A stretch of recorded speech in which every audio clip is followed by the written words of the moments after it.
mbote balandi ya Blaise King Television na pesi bino mbote lisusu na ndenge tokutana mokolo ya lelo na kumisi nkolo nzambe apesi biso autorisation wana pe na pesi bino merci mingi balandi ndenge bondimi na kota lisusu de nouveau na ba téléphone na bino sans autorisation na ba ordinateur portable na bino na ba ordinateur fixe na bino na YouTube na bino sans autorisation na sepeli mingi parce que bondimaka ngai bondimaka kopesa ngo autorisation kokota pe botiaka matoi ya koyoka ngai merci nakumisi lisusu kolo nzambe na tango po azali nkolo ya mokeli ya bikela mubiso bimonani na oyo monani te c'est-à-dire monde visible na monde invisible ye moko mtakelaki yango pe apesi biso occasion ya ko respirer lisusu na mokolo ya lelo topesi merci mingi lisusu parce que baninga mosusu bakutanaki na ba malade bakutana makama ndenge na ndenge biso temi na bonne santé to komi pe na ba lieu de travail to komi na bisika na ndenge ya ba commerce ya kosala makambo to kuta pe na ba rendez-vous oyo tozana yango ndenge na ndenge pe to moni ba ndeko pe ali to komisi to pesi pe lisusu ko partager mawa na ba ndeko nyonso bakufeli ba proche na bango to présenter ba condoléances na ba famille nyonso ezali éprouvé ko bana na pasteur Bubu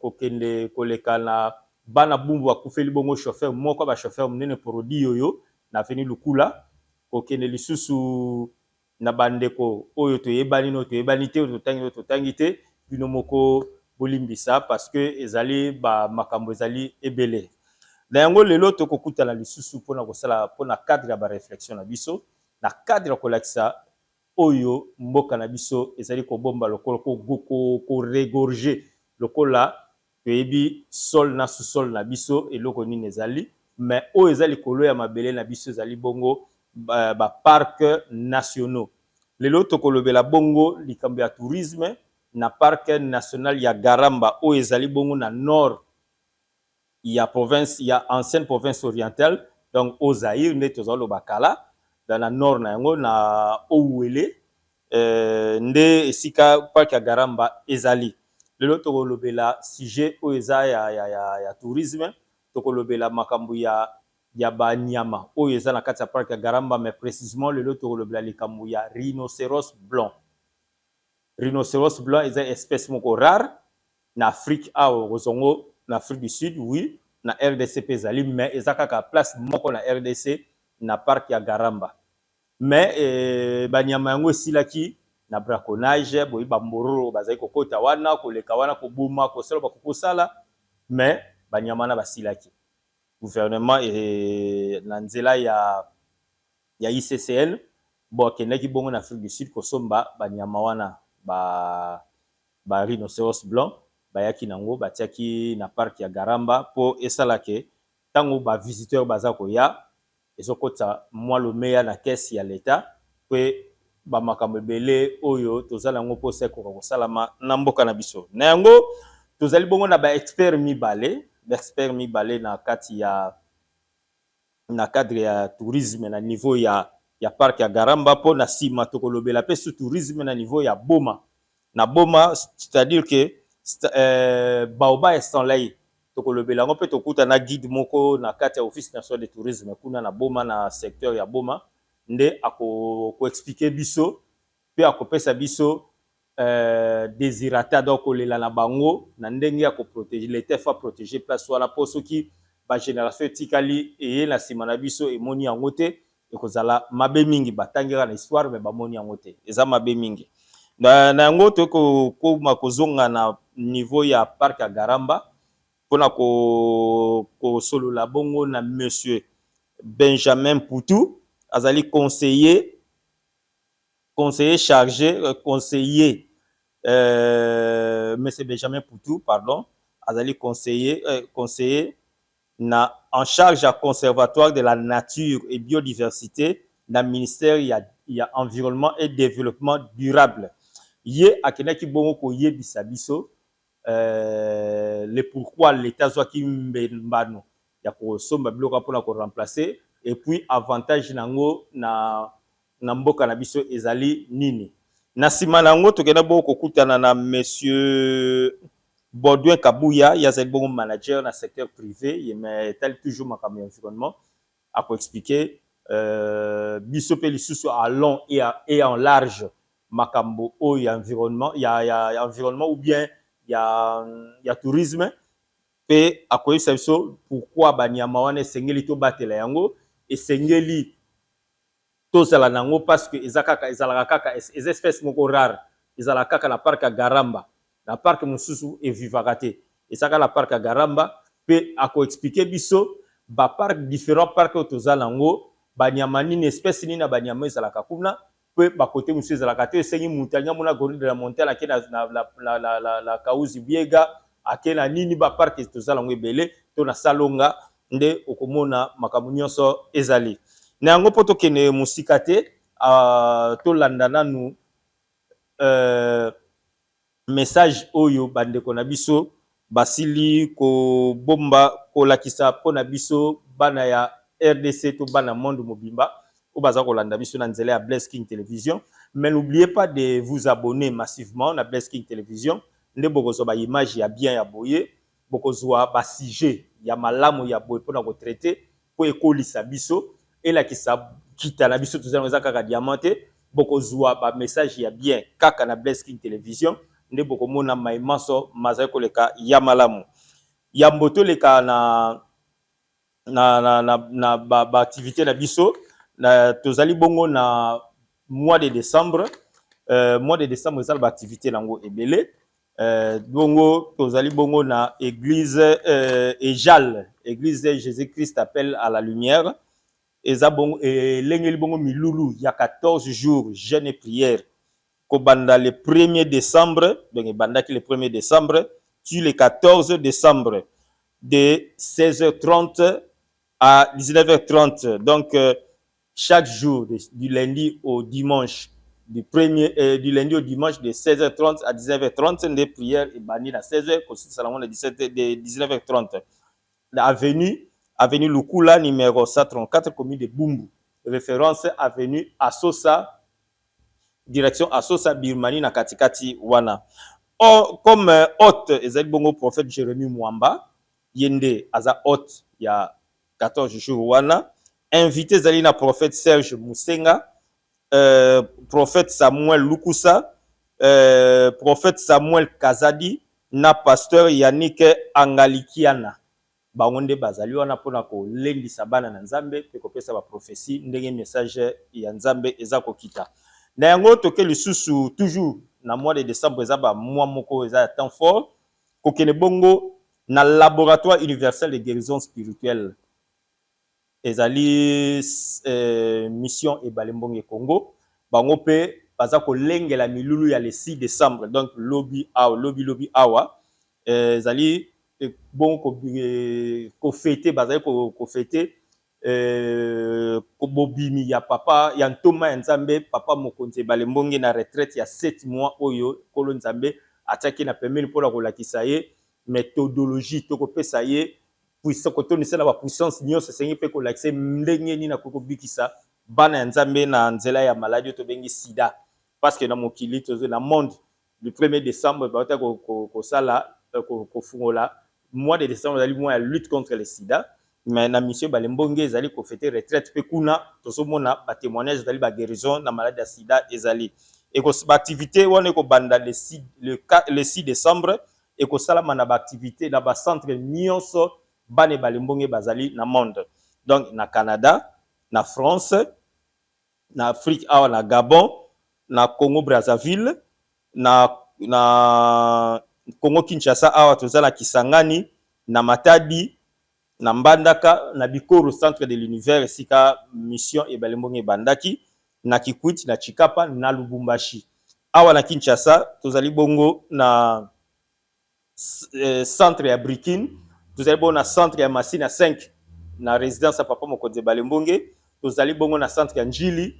tozali bongo na centre ya Mpasa tozali bongo na centre Mondo Vision kuna na babenga ngo na nzela ya Don Bosco centre mosusu eza wana donc bana balembonge bango nyonso bakoleka bisika wana mpona kofete kofungola milulu ya 6 décembre mpona kosepela na ndenge papa mokonzi Balimbongi azwaki puissance atondisamaki na puissance ya ko nzambe atondisaki na puissance ko bikisa bana ya nzambe na maladie to bengi ya sida.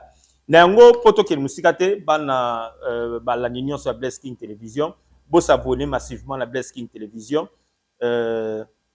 bo liker, bo partager, bo aimer, nde kopesa biso susu makasi pe bo tia ba commentaire ba critique na biso les bienvenus pour na biso pour na ko améliorer qualité de travail pour motunyo so aza parfaite to kokisami te oyo nyonso ayebi ke aza na critique a ko sala to 1+ ya ko bakisa.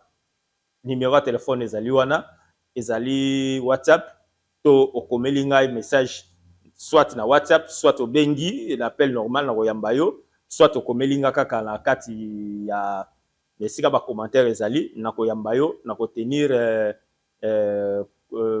message na yo en considération pour na meka ko améliorer qualité ya travail na ngai. Merci balandi Blaise King Television poto ke ni musika te nazo ko pesa bongo mbote kopesa mbote na molongani na ngai Niclette Maba yende azali kopesa nga kwa ba encouragement ba conseil mingi na ba mayenyoso to ko sala oyo po ekene liboso tango nyonso ko rappeler ngai sala boye zongisa boye matisa boye kende boye ko conseiller ngai zala boye sala boye na tiaka pe lito na nga na ko parce que za mopanzi na ngai molongani na ngai na pesa merci mingi pe na ke kopesa bongo merci na moninga la nga Edi Manoka oncle Tito Mboma engame na Brazzaville kuna na ngambu ya Pointe Noire, Chimène Maba mama pasteur bangona pasteur Théo Mbu na pesibino mbote pe bisika bozali, Fred Russell Maba na niveau ya Brazzaville na pesio mbote, Mishuro de Ngana na pesio pe mbote sikozali, Maingoma na pesio pe mbote sikozali, Mas Malela ami na ngai, Eric Basakila Enrique Bofana na pesi mbote mingi bisika bozali pe merci mingi na ndenge boza ko soutenir na ba conseil ba makambo nyonso na yango to ke musika te tolanda bilili na biso bongo na sima tozonga pona commentaire. Merci tolanda.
Benjamin Poutou, conseiller en charge de la conservation de la nature et biodiversité au ministère de l'Environnement et du Développement durable. Effectivement, les rhinocéros blancs du Nord existaient ici au Congo, mais ce qui s'est passé actuellement, on a acheté en Afrique du Sud. C'est les rhinocéros aussi blancs parce qu'il y a un moment où, au niveau du parc de Garamba, cette espèce n'existait plus. Il était disparu en voie d'extinction et qu'au jour d'aujourd'hui, on ne sait plus les repérer au parc de Virunga. C'est ainsi que pour des raisons de tourisme, la RDC, à travers l'ICCN, a pu acheter d'autres rhinocéros blancs en Afrique du Sud pour les verser au niveau du parc de la Garamba. Oui, oui, l'écotourisme, tu le sais que dans le passé, il y en avait assez dans ces parcs-là. Mais il y a un moment où ils n'étaient plus visibles. Nous attendons 50 ans. Mais effectivement, c'est l'ICN qui doit en déclarer. Mais dès lors qu'on a ces rhinocéros blancs du Nord dans notre parc, effectivement, ça va attirer les touristes. Ils viendront voir vraiment ces rhinocéros. Mais on doit en acheter même plus de 70. On a acheté 16 et il faut encore en acheter pour les conséquences touristiques. Ils viendront et voir ça et ça va faire entrer l'argent dans la République.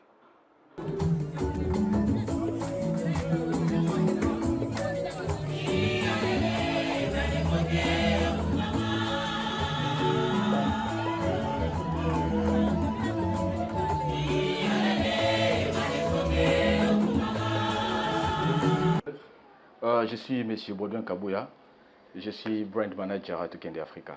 En fait, c'est déjà quelque chose de bon. L'impact reste positif.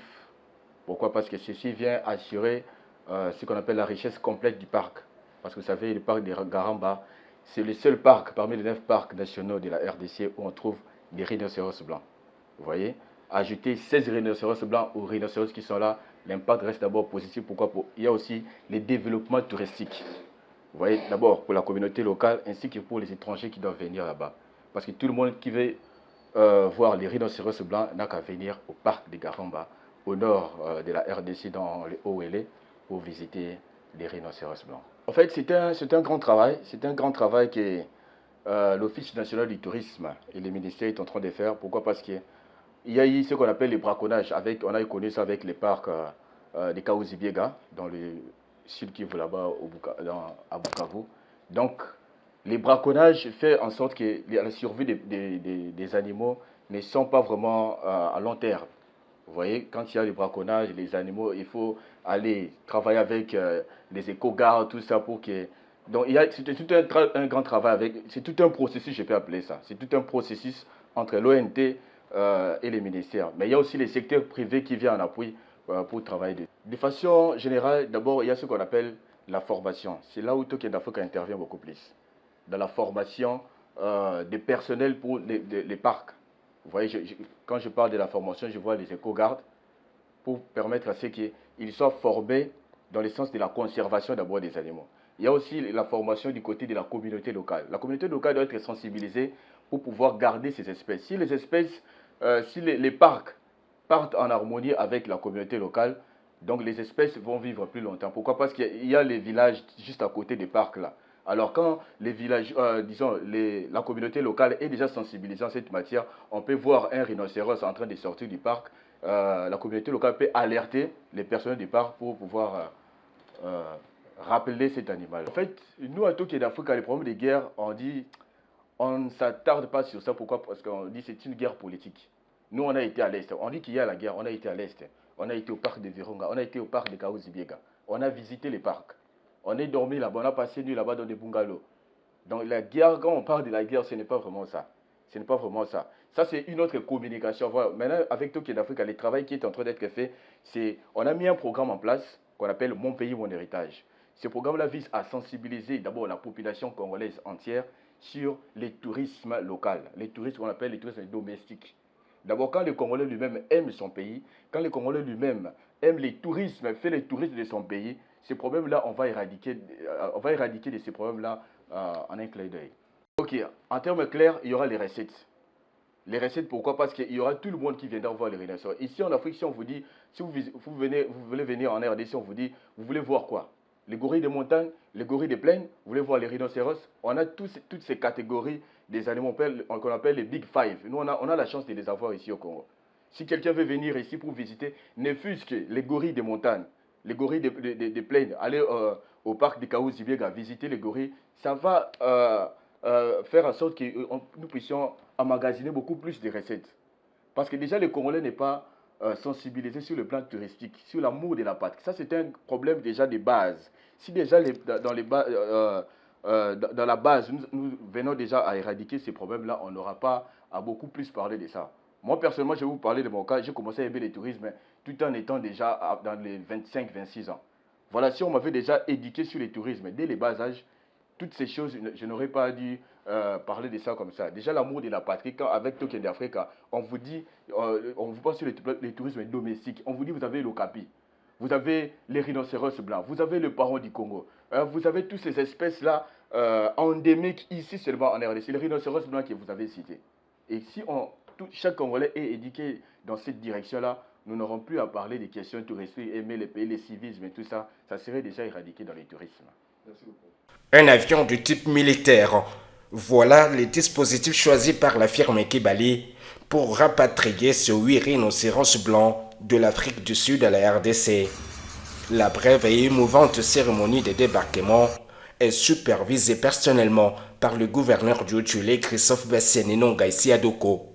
Juste après, l'autorité provinciale prend la direction de la RN 26, direction Faradier, où il est à chaque instant stoppé net par de marées humaines enthousiasmées jusqu'au niveau du pont d'Ungu pour s'imprégner dans son état. Nous avons la foi que sa présence dans les territoires et parages pourrait impacter positivement le développement même de ces territoires. Ici à Naguero, à plein parc de la Garamba, le gouverneur du Haut-Tulé est accueilli par les éco-gardes et les FARDC avant d'être conduit jusqu'au site du débarquement des animaux. Escorté par ces dispositifs sécuritaires impressionnants, la délicatesse opération du débarquement des bêtes intervient quelques minutes plus tard.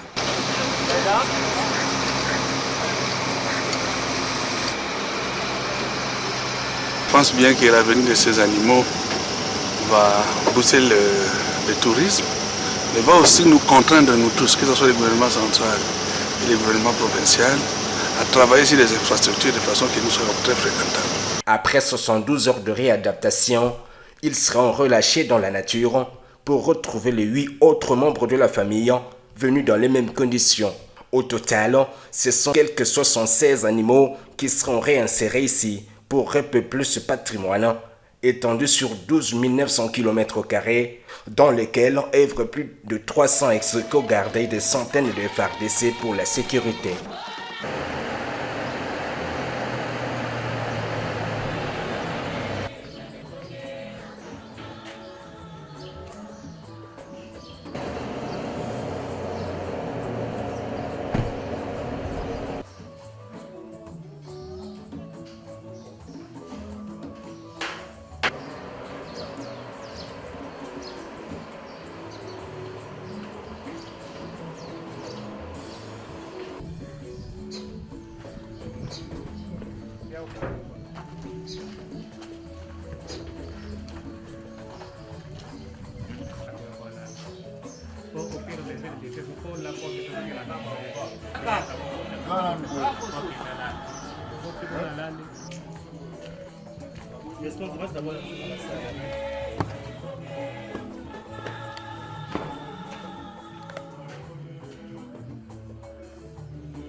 Henri Hortense Tanler, il était explorateur, il était journaliste.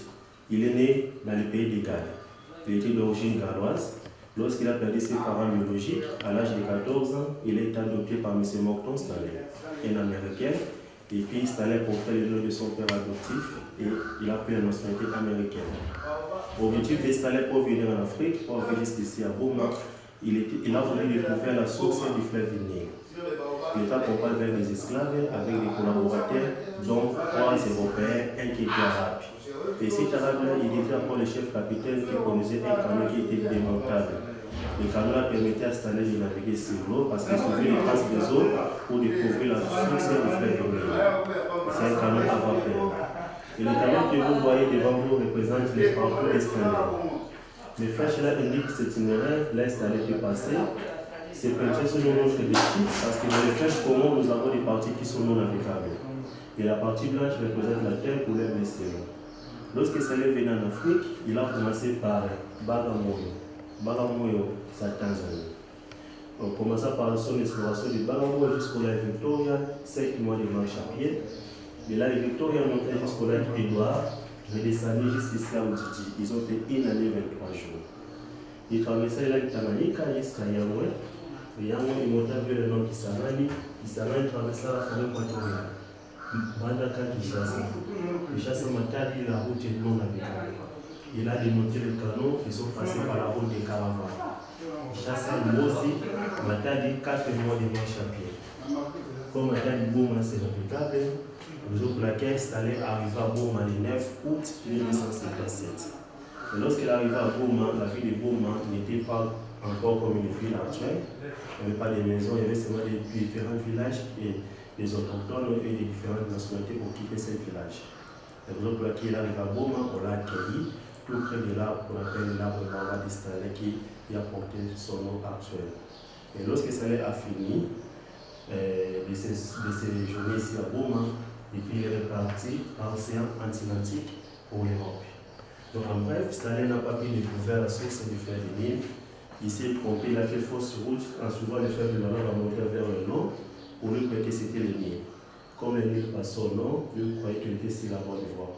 Or, il s'est perdu, il s'est retrouvé sur le fleuve Congo, précisément à l'ouest. Au-delà de son voyage, il a totalisé 1001 jours. Il reste juste à l'ouest à Boma pour prendre la sortie. Pour l'Europe, 1001 jours. Il s'est trompé. Pour le Nil et nord, lui se trouve à l'ouest. Et quand il a pris la sortie, il a compris que ce n'était pas le Nil, c'était notre fleuve. Directement, il a pris la sortie par le lac Kabila pour l'Europe. Donc, c'est un site qui est quand même important, un site national, mais on peut le faire devenir un site mondial. Pour que ce soit pour intérêt général, intérêt mondial. Le site n'est pas visible par manque de moyens, par manque de sponsoring. Donc s'il y a des sponsors, il y a des partenaires, même l'État commun peut mettre quand même la main sur ces sites et puis le site sera quand même valorisé et sera quand même visible.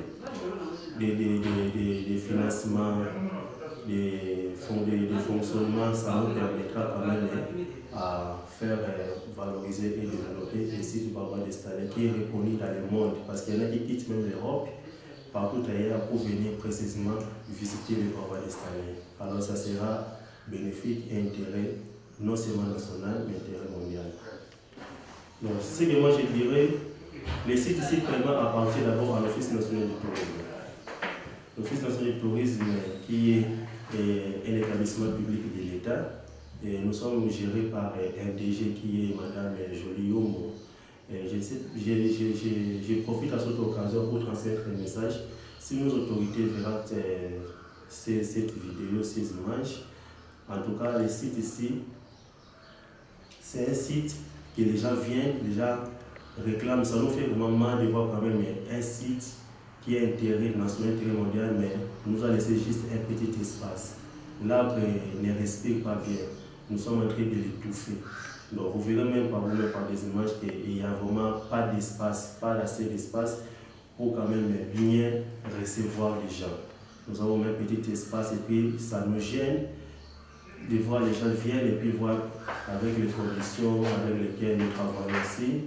En tout cas, ça nous fait vraiment. Si l'État congolais peut valoriser ces sites, ça sera vraiment une bonne chose. Toza na kati ya site Baba de Stanley, site Baba de Stanley, site moko munene oyo yeba na mokili mobile. Mais eloko tosenga na autorité na biso ya mboka, site oyo ba négliger monter eza patrimoine na biso ya mboka parce que bapays ebele bakomo vivre na tourisme tomona batantoona banamibi bakenya baéthiopie bapays ebele na monde bacomprendre valeur ya tourisme. Alors si tu oyo so tovaloriser yango pourquoi pas ocréer baparc d'attraction pourquoi pas kovaloriser nzete oyo tomononga na nzete eza nzete mo eza historique les espèces mo eza rare na monde en Afrique mais biso toza nango na Congo précisément na Goma yango l'état congolais atika yango te avaloriser site yango pour que bagénération ekoya yeba kodécouvrir po eza nzete ngo millénaire ekosala 1000 ans ou plus mais ndenge eza 700 ans boye soki nde kaka espace eza boye na bandako pembeni na bato pembeni tozoetufango ekovivre sur molai te oyo ekozala mabe mpona biso na mboka na biso l'état congolais avaloriser yango ekozala malamu na bakonzi ya mboka lelo tozali lobi ozala bana na biso lobi ozala bakoko na biso alors biso génération ya lelo tobongisa mpona lobi fiti ezala malamu yango kani naloba na leta mpona etalisi tourisme. Oui, merci Balania Bless King Television. Bolandi binomoko boyoki oyo baninga bandeko balobi. Boye bakena kata RDC à part diamant, à part or, à part coltan, manganèse, zinc, nini nyonso toza nango. Nkita mususu toza nango ezali tourisme. Babiloko toza nango na kata RDC ba place musu baza nango te. Ba place au papa Simon Kimbonga leka na Lutendele. Ba politika la ngana koma na mona. Na Bikoro esika iyelimpa abota mabana Bikoro baibelo na zoloba. Iyelimpa abota makutute ya apparaîtra. Nampa aboli ya mboka na yangwana. Esika bakunda ye ngana koma. Esika papa ebalimbonga botama na momboyo na koma ezali si touristique nzeto abotama na se nango tilelo ezali na koma famille abachwa to bapikime o babotisaka mama Bentala na koma na mona pe na mona famille wana papa Simon Kimbangu ba place atambola nyonso na tambola ba place na ye na mona oyo nyonso bisika le kaka na Lutendele na Kasangulu place babotolaka ye mbisi na